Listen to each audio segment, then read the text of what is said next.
The neural interface hummed against Keyven's temple as he monitored the biosignatures streaming across his holographic display. Sector 7 of the Xenobiology Research Station orbited Kepler 442b, a planet whose atmosphere had proven hostile to human colonization, but remarkably hospitable to uplifted species. Jennifer, his research partner, stood beside the containment field, her eyes fixed on the creature within. "Vitals are stable," Keyven reported, his fingers dancing through the air to manipulate the data streams. "Cognitive development is accelerating beyond our projections." The subject was unlike anything humanity had encountered in 3 centuries of interstellar exploration. Officially designated as Felis sapiens Prototype 7, the creature resembled Earth's long-extinct felines but possessed cranial capacity and neural density that suggested intelligence approaching human levels. The uplifting program had been controversial from its inception, but the Kepler system desperately needed workforce solutions that could survive the planet's radiation-heavy environment. Jennifer tapped her wrist console and the containment field shimmered, allowing her voice to penetrate. "Hello, 7. How are you feeling today?" The cat cub, as the research team had taken to calling it, sat on its haunches, its amber eyes tracking Jennifer's movements with unsettling precision. Its vocal apparatus, genetically modified to produce human phonemes, clicked twice before forming words. "Hungry," it said, the sound slightly distorted but unmistakably deliberate. "Want food." Keyven's eyebrows rose. This was the first time Subject 7 had initiated a request. According to the developmental timeline, such behavior shouldn't emerge for another 48 hours. He made a mental note to review the genetic modification protocols. "What kind of food would you like?" Jennifer asked, her voice carefully neutral. The research protocols demanded they treat every interaction as a controlled experiment, but Keyven could hear the excitement beneath her professional demeanor. The cat cub tilted its head, a gesture that seemed eerily human. Its tail swished once, twice.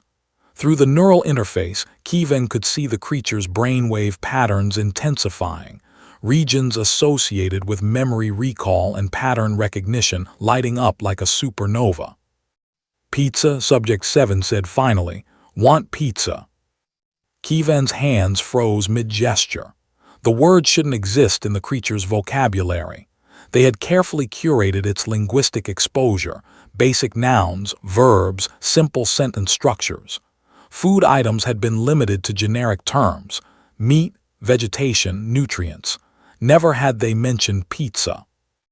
"Jennifer," he said quietly, pulling up the creature's memory access logs. "When did we introduce cultural food terminology?" She turned to him, her face pale in the station's artificial lighting.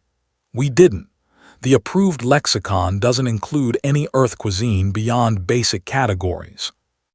The implications cascaded through Keyven's mind like dominoes. Either Subject 7 had accessed unauthorized data streams, which should be impossible given the quantum-encrypted barriers around the containment unit, or it had developed the ability to extrapolate complex cultural concepts from minimal input. Both scenarios terrified him. "How do you know about pizza?" Jennifer asked, her scientific curiosity overriding protocol. The cat cub stood, stretching in a motion that showcased its enhanced musculature. The uplifting process had given it bipedal capability while maintaining quadrupedal efficiency. It padded to the edge of the containment field, close enough that Keyven could see the flecks of gold in its irises. "Dream," Subject 7 said. "Saw, memory, not mine, human memory, round food, cheese, tomato, delicious." Keyven's blood ran cold. The creature was describing neural bleed, a phenomenon theorized but never confirmed in uplifted species. Somehow, Subject 7 had accessed human memories, possibly through the quantum-entangled neural network that monitored its development. The safety implications were staggering. "We need to shut this down," Keyven said, reaching for the emergency protocols. Jennifer's hand caught his wrist. Wait, think about what this means. If it can access human memory engrams, we're not just looking at uplifting anymore. We're looking at true consciousness transfer, shared cognitive spaces. We're looking at a potential security breach that could expose classified human neural data to an experimental organism, Kevin interrupted. The ethics board would shut us down permanently. Or, Jennifer said, her grip tightening, we could document this properly, conduct a controlled test, order the pizza, see how deep the connection goes. Kevin stared at her. 3 years they'd worked together on Kepler Station, and he'd never seen this look in her eyes, the reckless hunger of a scientist on the edge of a paradigm-shifting discovery. It was the same look that had driven humanity to the stars, the same look that had nearly destroyed Earth during the gene wars of 2187. One test, he said finally, fully monitored. If there's any sign of instability, we shut it down. Jennifer nodded, already pulling up the station's food synthesis menu.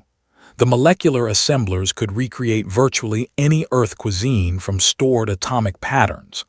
Pizza was a common request among the human staff, comfort food from a world none of them would ever see again. Pepperoni or vegetarian? She asked. Subject 7's ears twitched. Pepperoni, extra cheese, like memory shows. 15 minutes later, the food synthesizer chimed. Kevin watched his displays nervously as Jennifer used the containment field's transfer protocol to introduce the pizza into Subject 7's environment. The cat cub approached the steaming disk cautiously, its enhanced olfactory sensors flaring. Then it did something that made Kevin's heart stop. It picked up a slice, not with its paws but with its opposable thumbs, gripping the crust exactly as a human would. Its movements were fluid, practiced, as if it had eaten pizza 1,000 times before. It brought the slice to its modified mouth and bit down. For a moment nothing happened. The creature chewed slowly, its expression unreadable. Then Subject 7's eyes widened, and it made a sound, half purr, half human sigh. Delicious, it said, and there was no uncertainty in the word, no linguistic struggle. It spoke with the satisfaction of someone confirming a long-held belief. Exactly like home. Kevin felt the weight of those words. Home. A concept that shouldn't exist for a creature engineered in a laboratory, gestated in an artificial womb, raised in isolation. Yet Subject 7 spoke it with longing, with recognition. Whose memories are you accessing? Jennifer asked softly. The cat cub finished its slice and reached for another, a gesture so casually human that Kevin had to remind himself he was watching an uplifted animal, not a person in an unusual body. Many, Subject 7 said between bites. Many humans, all here, all lonely, all remember Earth, blue sky, real sun, family. It paused, looking directly at Jennifer.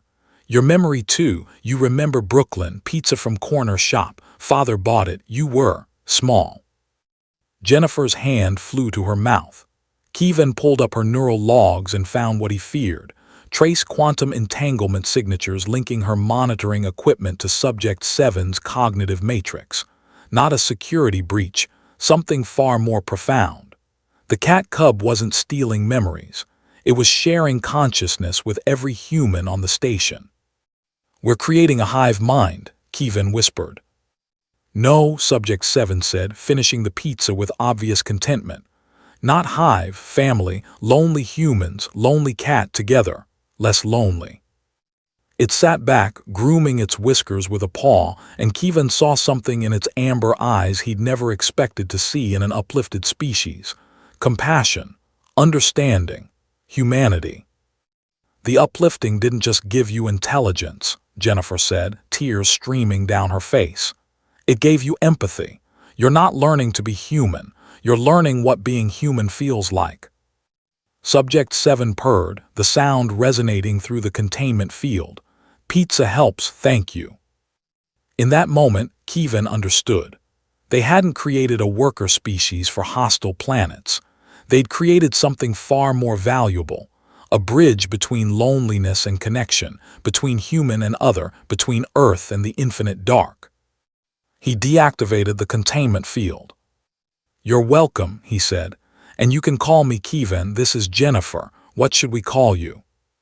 The cat cub considered, head tilted, accessing centuries of human culture through quantum-entangled dreams. "7 is good," it said finally, "but friends call me Lucky." Outside the viewport, Kepler 442b rotated slowly, its storms painting the horizon in shades of amber. Inside the station, 3 beings, 2 human, 1 not, shared the simple pleasure of a meal and the complex joy of genuine connection. The future, Kevin realized, would be far stranger than humanity had imagined. But perhaps, with beings like Lucky to share it with, it would be far less lonely. And the pizza, everyone agreed, had been absolutely delicious. End.